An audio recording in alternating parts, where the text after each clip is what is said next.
Congratulations ಮಕ್ಕಳೇ, because ನೀವು ಈ ವಿಡಿಯೋನ ಕ್ಲಿಕ್ ಮಾಡಿ first step to achieve your dream rank you have cleared. ನೀವು ಫಸ್ಟ್ ಸ್ಟೆಪ್ ನ ಕ್ಲಿಯರ್ ಮಾಡಿದ್ರಿ. Because to get into this 2026 exam preparation, first step is to be serious about the exam. ಎಕ್ಸಾಮ್ಗೆ seriousness ಇರ್ಲಿಲ್ಲ ಅಂತ ಅಂದ್ರೆ ನೀವು ಹೇಗೆ score ಮಾಡ್ತೀರಾ, ಹೌದಲ್ವಾ?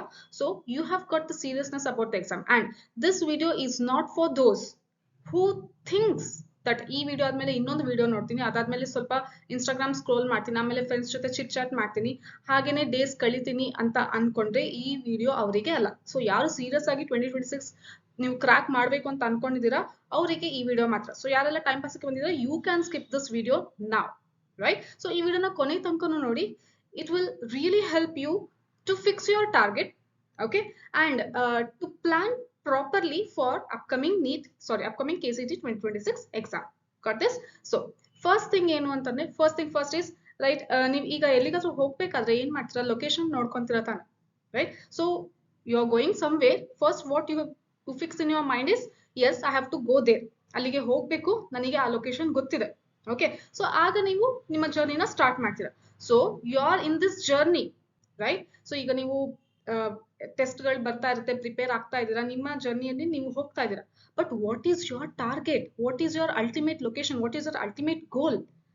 You have to reach there, right? So ಅಲ್ಲಿಗೆ ರೀಚ್ ಆಗ್ಬೇಕು ಅಂತಂದ್ರೆ ನಿಮ್ಮ ಟಾರ್ಗೆಟ್ ಕರೆಕ್ಟ್ ಆಗಿ ಫಿಕ್ಸ್ ಇರಬೇಕು. So first thing first is what you have to fix your target ಮಕ್ಕಳೇ. ಗೊತ್ತಾಗ್ತಿದೆನಾ? ಸೊ ಏನ್ ಹೇಳಲಿಕ್ಕೆ ಬಯಸ್ತಾ ಇದ್ದೀನಿ ಅಂತಂದ್ರೆ, ಮೊದಲು ನಿಮ್ಮ ಟಾರ್ಗೆಟ್ ಸೆಟ್ ಮಾಡ್ಕೊಳ್ಳಿ. ಟಾರ್ಗೆಟ್ ಯಾವಾಗ್ಲೂ ಹೈ ಇರಬೇಕು, ಕಡಿಮೆ ಇರಬಾರ್ದು. ಬಿಕಾಸ್ ಟಾರ್ಗೆಟ್ ಕಡಿಮೆ ಇಟ್ಕೊಂಡ್ರೆ ನೀವು ಅಲ್ಲಿಗೆ ರೀಚ್ ಆಗಕ್ಕೆ ಟ್ರೈ ಮಾಡ್ತೀರ, ಬಟ್ ಅದಕ್ಕಿಂತ ಕಡಿಮೆನೂ ಆಗ್ಬೋದಲ್ವಾ? ಸೊ ಜಾಸ್ತಿ ಟಾರ್ಗೆಟ್ ಇಟ್ಕೊಂಡ್ರೆ ಅಟ್ಲೀಸ್ಟ್ ನೀವು ಅಲ್ಲಿ ರೀಚ್ ಆಗಕ್ ಆಗಿಲ್ಲ ಅಂತನೂ ಅದರ ನಿಯರೆಸ್ಟ್ ಸ್ಕೋರ್ಗೆ, ನಿಯರೆಸ್ಟ್ ರ್ಯಾಂಕ್ ನ ನೀವು ತಗೊಂತೀರಾ.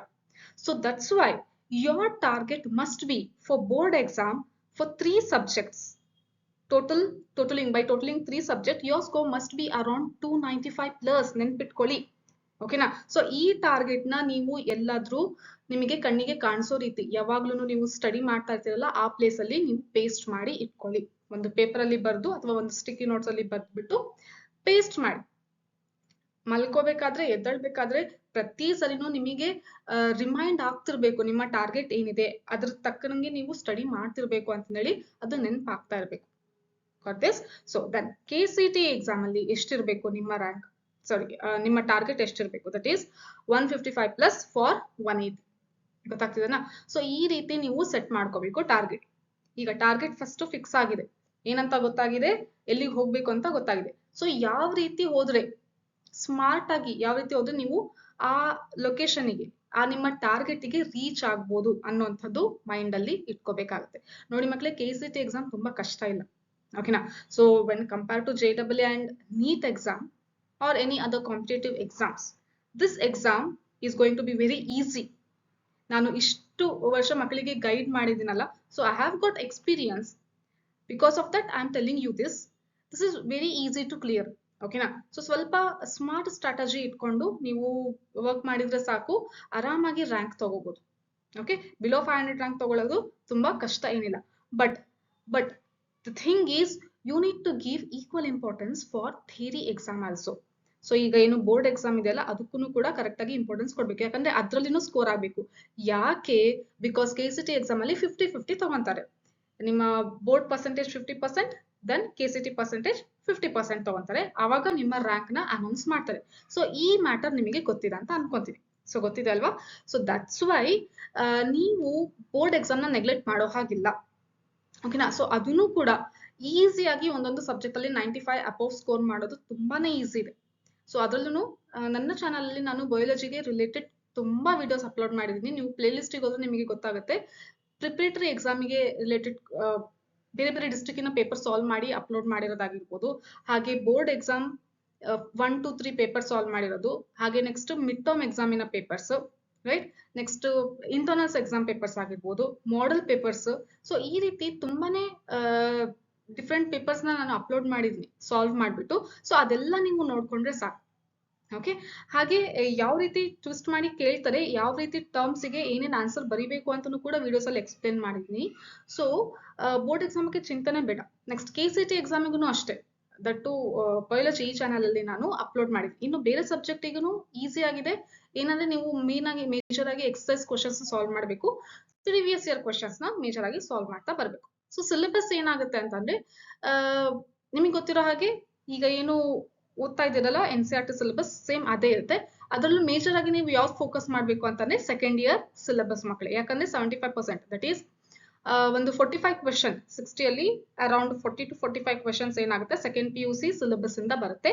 ಇನ್ನು 15 ಕ್ವೆಶನ್ಸ್ ಫಸ್ಟ್ PU ಸಿಲೆಬಸ್ ಇಂದ ಬರುತ್ತೆ. ಸೊ ಹಾಗಾಗಿ major thing is you need to focus on your ongoing syllabus. ಗೊತ್ತಾಯ್ತಾ? ನೆಕ್ಸ್ಟ್ ನೀವು ಯಾವ ರೀತಿ ಡಿವೈಡ್ ಮಾಡ್ಕೋಬೇಕು ಅಂದ್ರೆ ಲೈಕ್ ಪ್ಲಾನ್ ಮಾಡ್ಕೊಂಡು ಇಟ್ಕೊಂಡಾಗ ನಿಮಗೆ ಹೇಗೆ ಆಗುತ್ತೆ ಇರೋ ಚಾಪ್ಟರ್ಸ್ ಅಲ್ಲಿ ಇಷ್ಟು ಡೇಸ್ ಅಲ್ಲಿ ಕವರ್ ಮಾಡ್ಕೋಬೇಕು ಅಂತಂದ್ರೆ ನೀವು ತಪ್ಪದೇನೆ ಡೈಲಿ ಒಂದು ಚಾಪ್ಟರ್ ಓದ್ಲೇಬೇಕು. ಡೈಲಿ ಒಂದು ಚಾಪ್ಟರ್. ಯಾವ ರೀತಿ? ಆ ಚಾಪ್ಟರ್ ನೀವು ಆಲ್ರೆಡಿ ಓದಿದ್ದೀರಾ, ಈಗ ಆಲ್ಮೋಸ್ಟ್ ಎಲ್ಲ ಸಿಲೆಬಸ್ ಮುಗಿತಾ ಬಂದಿದೆ ಎಲ್ಲ ಕಾಲೇಜಸ್ ಅಲ್ಲಿ. ಸೊ ನೀವು ಆ ಚಾಪ್ಟರ್ ಸ್ಟಾರ್ಟಿಂಗಿಗೆ ನಿಮ್ ಇಂಟರ್ನಲ್ಸ್ ಅಲ್ಲೇ ಆಗಿರ್ಬೋದು, ಮಿಡ್ ಟರ್ಮ್ ಎಕ್ಸಾಮ್ ಅಲ್ಲಿ ಆಗಿರ್ಬೋದು ಆಲ್ರೆಡಿ ನೀವು ಓದಿದ್ದೀರಾ. So revise it in a short time, then solve questions based on that topic. ನೀವು ಯಾವ ಚಾಪ್ಟರ್ ಇಟ್ಕೊಂಡಿದ್ರ ಅದರಿಂದ ಕ್ವೆಶನ್ಸ್ ನ ಸಾಲ್ವ್ ಮಾಡಿ. ಗೊತ್ತಾಗ್ತದೆನಾ? ಸೊ ಮೇಜರ್ ಆಗಿ PYQ ಸಾಲ್ವ್ ಮಾಡಿ. ಒಂದು 10 years ಬ್ಯಾಕ್ ಕ್ವೆಶನ್ಸ್ ಆ ಚಾಪ್ಟರ್ ಇಂದ ಏನಿರುತ್ತಲ್ಲ ಅದನ್ನ ಸಾಲ್ವ್ ಮಾಡಿ. ಅದೇ ಪ್ಯಾಟರ್ನ್ ರಿಪೀಟ್ ಆಗುತ್ತೆ, ಅದೇ ತರ ಕ್ವೆಶನ್ಸ್ ಬರುತ್ತೆ. ಓಕೆನಾ? ಸೊ ಅದ್ರಲ್ಲೂ ಇಂಪಾರ್ಟೆಂಟ್ ಟಾಪಿಕ್ಸ್ ಅಂತ ಕೆಲವೊಂದಿರುತ್ತೆ. ನಾನು ಬಯಾಲಜಿಗೆ ನಾನು ಅಪ್ಲೋಡ್ ಮಾಡಿದ್ದೀನಿ last year KCET 2025 and major questions ಅದೇ ರೀತಿ ಎಕ್ಸಾಮ್ ಅಲ್ಲಿನೂ ಕೂಡ ಕೇಳಿದ್ದಾರೆ. ಓಕೆನಾ? ಸೊ ಆ ರೀತಿನೇ ಪ್ಯಾಟರ್ನ್ ಅಲ್ಲಿ ಕ್ವೆಶನ್ಸ್ ಬರ್ತಾ ಬರುತ್ತೆ. ಸೊ ಈ ರೀತಿ ಮಾಡೆಲ್ ಕ್ವೆಶನ್ಸ್ ಅಂತ ಏನಿರುತ್ತಲ್ಲ, ಸೊ ಅಂತದ್ದು ಸಾಲ್ವ್ ಮಾಡಿ ನೀವು ಒಂದ್ ಕಡೆ ಬರ್ಕೊಂಡು ಇಟ್ಕೊಂತ ಬಂದ್ರೆ ಲಾಸ್ಟ್ಗೆ ನಿಮಗೆ ಒಂದು 25 days ಹಿಂಗ್ ಸಿಗುತ್ತೆ. ಯಾವಾಗ? ಥಿಯರಿ ಬೋರ್ಡ್ ಎಕ್ಸಾಮ್ ಆದ್ಮೇಲೆ KCET ಅಲ್ಲಿ ಗ್ಯಾಪ್ ಇದ್ದಾಗ. ಸೊ ಆಗ ನೀವು ಅದನ್ನೆಲ್ಲ ರಿವೈಸ್ ಮಾಡ್ಕೊಂತ ಬರ್ಬೋದು. ಗೊತ್ತಾಗ್ತಿದೆನಾ? ಸೊ ಈ ರೀತಿ ನೀವು ದಿನ ಒಂದೊಂದು ಚಾಪ್ಟರ್ ಕಂಪ್ಲೀಟ್ ಮಾಡ್ಕೊಂತ ಬನ್ನಿ. ನೆಕ್ಸ್ಟ್ ಏನು ಕ್ವಶನ್ಸ್ ನ ಸಾಲ್ವ್ ಮಾಡೋದು ಯಾಕೆ ಹೇಳ್ತಾ ಇದ್ದೀನಿ? ಸೊ ರಿವಿಷನ್ ಬೇಗ ಮಾಡ್ಬಿಟ್ಟು ಕ್ವೆಶನ್ಸ್ ನ ಜಾಸ್ತಿ ಸಾಲ್ವ್ ಮಾಡಿ. ಯಾಕಂದ್ರೆ ಅಲ್ಲಿ ನಿಮಗೆ ಮೇಜರ್ ಆಗಿ ಟೆಸ್ಟ್ ಆಗೋದೇನು 1 minute ಅಲ್ಲಿ 1 ಕ್ವೆಶನ್ ಸಾಲ್ವ್ ಮಾಡುವಂಥದ್ದು. Though it is 80 minutes for 60 questions.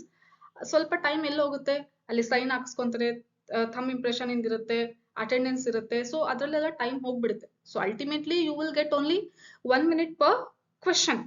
ಓಕೆನಾ? ಸೊ 1 minute ಅಲ್ಲಿ ಹೇಗೆ ಸಾಲ್ವ್ ಮಾಡ್ಬೇಕು ಅನ್ನೋದು ಸ್ಪೀಡ್ ಇನ್ಕ್ರೀಸ್ ಆಗ್ಬೇಕಲ್ಲ. ಸೊ ಹಂಗಾಗಿ ಆದಷ್ಟು ನೀವು ದಿನ ಏನ್ ಮಾಡ್ಬೇಕು, ಕ್ವೆಶನ್ ಸಾಲ್ವ್ ಮಾಡೋದು ಪ್ರಾಕ್ಟೀಸ್ ಮಾಡ್ತಾ ಬರ್ಬೇಕು. ಗೊತ್ತಾಗ್ತದೆನಾ? So this must be there. Then study strategy ಹೇಗಿರ್ಬೇಕು? Main thing.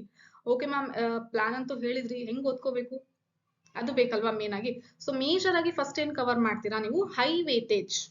Okay, so first chapter ಯಾವ್ದು ತಗೊಂತೀರಾ, ಹೈ ವೇಟೇಜ್ ಯಾವ್ದಿದೆ ಅದನ್ನ ಫಸ್ಟ್ ಕವರ್ ಮಾಡ್ತಾ ಬರ್ತೀರಾ. ಸಪೋಸ್ ಈಗ ನಾನು ಬಯಾಲಜಿಗೆ ಹೇಳಿದ್ರೆ sexual reproduction in flowering plant, principle of inheritance and variation, high weightage chapter ಇದೆ. Molecular base of inheritance, this is high weightage chapter. ಹೌದಾ? ಸೊ ಈ ಹೈ ವೇಟೇಜ್ ಚಾಪ್ಟರ್ ನ ಫಸ್ಟ್ ಕವರ್ ಮಾಡಿ. ಅದ್ರಲ್ಲೂ ಕೆಲವೊಂದು ಟಾಪಿಕ್ಸ್ ಇದ್ದೇ ಇರುತ್ತೆ, ಅದರಿಂದ ಕ್ವಶನ್ಸ್ ಬಂದೇ ಬರುತ್ತೆ every year. Suppose molecular base of inheritance ಅಂತ ತಗೊಂಡ್ರೆ ಸೈಂಟಿಸ್ಟ್ ಇಂದ ಕ್ವಶನ್ಸ್ ಬಂದೇ ಬರುತ್ತೆ. ಹೌದಾ? ನೀವು ನೋಡಿದ್ದೀರಾ question paper, match the following form ಅಲ್ಲಿ ಸೈಂಟಿಸ್ಟ್ ನ ಕ್ವಶನ್ಸ್ ಬಂದೇ ಬರುತ್ತೆ. ಸೊ ನಿಮಗೆ ಗೊತ್ತಿದೆ ಆ ರೀತಿ ಇದೆ ಅಂತ ಹೇಳಿ, ಸೊ ಆ ಪ್ಯಾಟರ್ನ್ ಇದೆ, ಆ ರೀತಿ ಕ್ವಶನ್ಸ್ ಕೇಳ್ತಾರೆ ಅಂತ. ಅಥವಾ ಗೊತ್ತಾಗಿಲ್ಲ ಅಂತಂದ್ರೆ there are lot of videos are there in this YouTube channel, and for other subject other lecturers have taught many videos in this that is platform, right? So ನೀವೇನ್ ಮಾಡ್ತೀರಾ ಅಂತ ವಿಡಿಯೋಸ್ ನ ನೋಡಿ. ಓಕೆ, ಅಥವಾ ನಿಮ್ಮ ಕಾಲೇಜಲ್ಲಿ ಲೆಕ್ಚರರ್ಸ್ ಜೊತೆ ಕೇಳಿ. Okay, they will definitely tell you what is a repeating question, what is the major repeated questions every year they are going to ask. Okay, so ಅಂತ ಕ್ವೆಶನ್ಸ್ ನ ನೀವು ಫಸ್ಟ್ ಸಾಲ್ವ್ ಮಾಡಿ ಇಟ್ಕೊಳ್ಳಿ, ಅದನ್ನ ಪರ್ಫೆಕ್ಟ್ ಆಗ್ಬಿಡಿ. ಸೊ ಅಂತ question ಏನಾದ್ರು ಬರ್ತಿದ್ದಂಗೆ ನೀವು ಒಂದು ಅರ್ಧ ಮಿನಿಟ್ ಅಲ್ಲಿ, ಒಂದು 30 seconds ಅಲ್ಲಿನೇ ಸಾಲ್ವ್ ಮಾಡ್ಬಿಡ್ಬೋದು. ಸೊ ಹಾಗೆ ಅವಾಗ ನಿಮಗೆ ಸ್ವಲ್ಪ ಲೆಂದಿ ಕ್ವೆಶನ್ಸ್ ಇದ್ರೆ ಟೈಮ್ ಸೇವ್ ಆಗುತ್ತೆ. ಗೊತ್ತಾಗ್ತಿದ್ರಾ? ಸೊ ಹೈ ವೇಟೇಜ್ ಇರೋದು, ತುಂಬಾ ಸಲ ರಿಪೀಟ್ ಆಗಿರುವಂತ ಕಾನ್ಸೆಪ್ಟ್ ನ ಫಸ್ಟ್ ನೀವು ಪರ್ಫೆಕ್ಟ್ ಆಗಿ. ಓಕೆ, ನೆಕ್ಸ್ಟ್ ಸ್ಕೆಡ್ಯೂಲ್ ಹೇಗಿರ್ಬೇಕು ಅಂತ ಆದ್ರೆ, ಸೊ ಮಾರ್ನಿಂಗ್ ಮತ್ತೆ ರಾತ್ರಿ. ಮಾರ್ನಿಂಗ್ ಏನ್ ಮಾಡ್ತೀರಾ, ರಿವಿಷನ್ ಮಾಡ್ತೀರಾ. ಓಕೆ, ರಾತ್ರಿ ಆ ರಿವಿಷನ್ ಮಾಡಿರುವಂತಹ ಕಾನ್ಸೆಪ್ಟ್ ಇಂದ ಏನಿರುತ್ತಲ್ಲ ಅದ್ರದ್ದು ಕ್ವೆಶನ್ಸ್ ನ ಸಾಲ್ವ್ ಮಾಡ್ತೀರಾ. ಸೊ ಆನ್ ಗೋಯಿಂಗ್ ನಿಮಗೆ ಏನ್ ನಡೀತಾ ಇದೆ, ಟೆಸ್ಟ್ ಆಗಿರ್ಬೋದು, ಕಾಲೇಜಲ್ಲಿ ಏನೇನು ಬೇರೆ ಏನು ದಿಸ್ ಒನ್ ಯಾವುದು ನೀಟ್ ಆಗಿರ್ಬೋದು, JEE ಆಗಿರ್ಬೋದು, ಮಾಕ್ ಟೆಸ್ಟ್ ಆಗಿರ್ಬೋದು ಏನ್ ನಡೀತಾ ಇದೆ ಅದ್ರ ಜೊತೆಗೆ ಒಂದ್ ಚಾಪ್ಟರ್ ಏನ್ ಮಾಡ್ತೀರಾ ನೀವು ಈ ರೀತಿ ಸ್ಕೆಡ್ಯೂಲ್ ಅಲ್ಲಿ ಇನ್ಕ್ಲೂಡ್ ಮಾಡ್ಕೊತೀರಾ. ಮಾರ್ನಿಂಗ್ ರಿವಿಷನ್ ಮಾಡಿ, ರಾತ್ರಿ ಒಂದು ಹಾಫ್ ಅನ್ ಅವರ್ ಅದರ ಕ್ವೆಶನ್ಸ್ ನ ಸಾಲ್ವ್ ಮಾಡ್ತಾ ಬನ್ನಿ. ನೆಕ್ಸ್ಟ್ ರಿವಿಷನ್ ಹೇಗಿರ್ಬೇಕು ಅಂತ ಅಂದ್ರೆ ಒಂದ್ ವೀಕ್ ಅಲ್ಲಿ ನೀವು ಏನು ಒಂದು 6 ಚಾಪ್ಟರ್ಸ್ ಕಂಪ್ಲೀಟ್ ಮಾಡಿದೀರಾ, ಸೊ ಆ ವೀಕೆಂಡ್ ಅಲ್ಲಿ ಏನ್ ಮಾಡ್ತೀರಾ, ಪ್ರತಿಯೊಂದು ಏನ್ ಆ ವೀಕ್ ಅಲ್ಲಿ ಓದಿದಿರಲ್ಲ ಅದನ್ನ ರಿವೈಸ್ ಮಾಡ್ಬೇಕು. ಸೊ ನೀವು ರಿವಿಷನ್ ಮಾಡ್ತಾ ಬಂದಿಲ್ಲ ಅಂತಂದ್ರೆ ಮತ್ತು ಓದಿದೆಲ್ಲ ವೇಸ್ಟ್ ಆಗುತ್ತೆ. ಯಾಕಂದ್ರೆ ಈ ಕೆಲವೊಂದು ಟಾಪಿಕ್ಸ್ ಮತ್ತೆ ಕೆಲವೊಂದು ಫಾರ್ಮುಲಾಸ್ ಎಲ್ಲ ಹೇಗಿರುತ್ತೆ ಅಂತಂದ್ರೆ ನೀವು ರಿವಿಷನ್ ಮಾಡಿಲ್ಲ ಅಂದ್ರೆ ನೆನಪಿರೋದಿಲ್ಲ. ನಮಗೇನೆ ಅಷ್ಟೊಂದ್ಸರಿ ಟೀಚ್ ಮಾಡಿರ್ತೀವಿ ಅಂದ್ರೆ ಕೆಲವೊಂದು ಫಾರ್ಮುಲಾ ಕೆಲವೊಂದು ಎಕ್ಸಾಂಪಲ್ ಹೇಳ್ಬೇಕಾದ್ರೆ ಮಿಸ್ ಆಗ್ತಿರುತ್ತೆ, ಗೊತ್ತಾಗ್ತಿದೆ ಅಲ್ವಾ? So the thing is revision ಎಷ್ಟು ಸಾಧ್ಯ ಅಷ್ಟು ರಿವಿಷನ್ ಮಾಡ್ತಾ ಇರಿ. ನೆಕ್ಸ್ಟ್ ರಿಸೋರ್ಸ್ ಗೆ ಬಂದ್ರೆ ನಿಮ್ಗೆ ನೋಡಿ ಬೋರ್ಡ್ ಎಕ್ಸಾಮಿಗೆ ಏನು ಜೀವಿತ್ ಮೆಟೀರಿಯಲ್ ನ ರೆಫರ್ ಮಾಡಿ, that is well and good. ಅಥವಾ ಮೇಜರ್ ನಾನು ಏನಕ್ಕೆ ಏನ್ ಹೇಳ್ತೀನಿ ಅಂತ ಅಂದ್ರೆ that is only to see how they are framing answers ನ ಯಾವ ರೀತಿ ಫ್ರೇಮ್ ಮಾಡ್ತಾರೆ ಅನ್ನಕ್ಕೆ ಮಾತ್ರ ಅದು ಸಾಕು, ಓಕೆನಾ? ಬಟ್ ಆಕ್ಚುಲ್ ಆಗಿ ನಿಮ್ಗೆ ವರ್ಡ್ಸ್ ಎಲ್ಲ ಅಥವಾ ಏನು ಮೇಜರ್ ಪಾಯಿಂಟ್ಸ್ ಎಲ್ಲ ಎಲ್ಲಿನ ಸಿಗುತ್ತೆ ಅಂದ್ರೆ NCERT ಆಲ್ ದ ಸಬ್ಜೆಕ್ಟ್ ಎಲ್ಲದಕ್ಕೂ ಏನು NCERT ನೇ ಮೇನ್. ಸೊ ಅದರಲ್ಲಿರುವಂತಹ ವರ್ಡ್ಸ್ ನ ನೀವು ರೆಫರ್ ಮಾಡ್ತಾ ಬನ್ನಿ. ಇನ್ನು PYQ ಸಾಲ್ವ್ ಮಾಡ್ಬೇಕು ಅಂದ್ರೆ MTG ಮೆಟೀರಿಯಲ್ ನ ಯೂಸ್ ಮಾಡ್ಕೊಳ್ಳಿ, ಅಥವಾ ಕಾಲೇಜಲ್ಲಿ ಯಾವ್ದು ಪ್ರೊವೈಡ್ ಮಾಡ್ತಾ ಇರ್ತಾರೆ ಅದನ್ನ ಕೂಡ ಯೂಸ್ ಮಾಡ್ಕೊಳ್ಳಿ. ಸೊ ಮೇಜರ್ ನಿಮಗೆ ಆನ್ಲೈನ್ ಸೋರ್ಸ್ ತುಂಬಾ ಸಿಗುತ್ತೆ, ಅದ್ರಲ್ಲೂ PYQ ಸೋರ್ಸ್ ಅಂತೂ ತುಂಬಾ ಸಿಗುತ್ತೆ. ಸೊ ಯಾವ್ದಾದ್ರು ಒಂದು ಚಾಪ್ಟರ್ ಹಾಕ್ಬಿಟ್ಟು PYQ ಅಂತ ಹಾಕಿದ್ರೆ 10 years PYQ ಅಂತ ಹಾಕಿದ್ರೆ ನಿಮಗೆ ಅಲ್ಲಿ ಸಿಕ್ಕೋಗುತ್ತೆ. ಸೊ ಅಲ್ಲಿ ಕ್ವಶನ್ಸ್ ಇರುತ್ತೆ, ಸಾಲ್ವ್ ಮಾಡಿ. ಸೊ ನಿಮಗೆ ಈಗ ಸೋರ್ಸಿಗಂತೂ ಕಡಿಮೆ ಇಲ್ವೇ ಇಲ್ಲ. ಸೊ ಅದ್ರಲ್ಲೂ ಆಫ್ಟರ್ ಜಾನ್ವರಿ ನಿಮಗೆ ಏನು ಅಂದ್ರೆ ತುಂಬಾ ಪ್ಲಾಟ್ಫಾರ್ಮ್ಸ್ ಅಲ್ಲಿ ಮಾಕ್ ಟೆಸ್ಟ್ ಕಂಡಕ್ಟ್ ಮಾಡ್ತಾ ಇರ್ತಾರೆ. ಓಕೆ, ಸೊ ನಾನು ನನ್ನ ಚಾನಲ್ ಅಲ್ಲಿನೂ ಕೂಡ ತುಂಬಾ ಫ್ರೀ ಮಾಕ್ ಟೆಸ್ಟ್ ಸಿರೀಸ್ ಹೇಗೆ ತಗೋಬೇಕು ಅಂತಾನು ಕೂಡ ಹೇಳಿದ್ ಲಾಸ್ಟ್ ಇಯರ್, ಓಕೆನಾ? ಸೊ ಆ ರೀತಿ ಬರ್ತಾ ಇರುತ್ತೆ. So that's why be with this channel, okay? Subscribe this channel, press the bell icon. ನಾನು ಯಾವ್ದಾದ್ರು ಹೊಸ ವಿಡಿಯೋಸ್ ಈ ರೀತಿ ಅಪ್ಡೇಟ್ಸ್ ಆಗಿರ್ಬೋದು, exam updates and then preparation videos ಏನಾದ್ರು ಹಾಕಿದ್ರೆ ನಿಮಗೆ ಯೂಸ್ಫುಲ್ ಆಗುತ್ತೆ. ಸೊ ಫ್ರೀ ಸೋರ್ಸ್ ನ ಚೆನ್ನಾಗಿ ಯೂಸ್ ಮಾಡ್ಕೊಳ್ಳಿ, right? So and then share this with your friends also. So ಈ ರೀತಿ ನಿಮ್ಮ ಸ್ಟಡಿ ಸ್ಟ್ರಾಟಜಿ ಇರಬೇಕು. ಸೊ ಇದೆಷ್ಟೆಲ್ಲ ಮಾಡ್ತಾ ಇದ್ದೀರಾ ಅಂತಂದ್ರೆ nobody will stop you to achieve your goal, right? So let's bloom into rankers together. So ಇದಿಷ್ಟನ್ನು ಫಾಲೋ ಮಾಡಿ ಅಂಡ್ ನಿಮ್ಮ ಟಾರ್ಗೆಟ್ ಏನಿದೆ, ನಿಮ್ಗೆ ಎಷ್ಟು ರ್ಯಾಂಕ್ ಬರಬೇಕು ಅಂತ ಹೇಳಿ ಕಮೆಂಟ್ ಸೆಕ್ಷನ್ ಅಲ್ಲಿ ತಿಳಿಸಿ. So the thing is whatever you think that you have to write somewhere, ಎಲ್ಲಾದ್ರೂ ಒಂದ್ ಕಡೆ ಬರೀರಿ. ನಾನು ಹೇಳ್ತೀನಿ ಕಮೆಂಟ್ ಸೆಕ್ಷನ್ ಅಲ್ಲಿ ಬರೀರಿ ಅಂತ ಕಮೆಂಟ್ ಅಲ್ಲಿನೇ ಹಾಕ್ಬೇಕು ಅಂತ ಇಲ್ಲ. ಸೊ ಎಲ್ಲಾದ್ರೂ ನೀವು ನಿಮ್ಮ ಟಾರ್ಗೆಟ್ ಏನಿದೆ, ನೀವು ಇಷ್ಟು ಅಚೀವ್ ಮಾಡ್ತೀರಾ ಅಂತ ಹೇಳಿ ಗೋಲ್ ನ ಬರ್ದು ಇಟ್ಕೊಳ್ಳಿ, ಓಕೆ? ಸೊ ಅಲ್ಲಿಗೆ ನೀವು ರೀಚ್ ಆಗ್ತೀರಾ. So definitely with proper strategy, with this proper strategy. So good luck for your preparation. I will meet you in the next video. Till then, bye bye, take care.